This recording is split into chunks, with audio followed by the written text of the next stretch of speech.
নাম তার ভাই সাবিকুল ইসলাম, বাড়ি তার বঙ্গাইগাঁও ডিস্ট্রিক্ট, গ্রাম তার অবাইপুরি। সে আমাকে বলে রেহমান ভাই, আমি তাকে বলি সাবিকুল বড়। সে চাইছে সাপোর্ট আমার কাছে, তাই আজকে আমি কথাছি তাকে সাপোর্ট।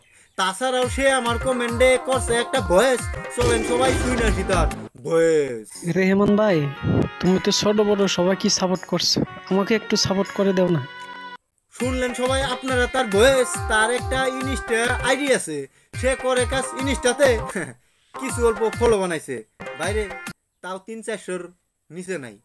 যদি করেন আপনারা তাকে ফলো, অবশ্যই হয়ে যাব তার বেশি ফলো। স্ক্রিনে দেওয়া আছে তার ইনস্টা আইডি, সাথে কোলাবোরেশন করা আছে। আপনারা সবাই যে দেখে আসেন কোন ধরনের ভিডিও আছে। যদি লাগে আপনাদের কাছে তার ভিডিও ভালো, অবশ্যই করবেন তার আইডি অল্প ফলো, সাথে এই ভিডিওটা করবেন শেয়ার। যদি লাগে ভাই আপনাদের কারো সাপোর্ট, ভিডিওতে করবেন একটা কমেন্ট, সাথে একটা ভয়েস। তো সাবিকুল বড় আছো তুমি কেমন? যদি লেগে থাকে ভাই আজকের এই ভিডিওটা ভালো করে দিও লাইক, সাথে একটা শেয়ার। তাহলে আর কিছু তিনি ফটাফট শেয়ার অপশনে ক্লিক করেন। তো সাবিকুল বড়, জয় হিন্দ। রেহমান সবার জানের জান, ছোট বড় সবাইকে করে যে সম্মান।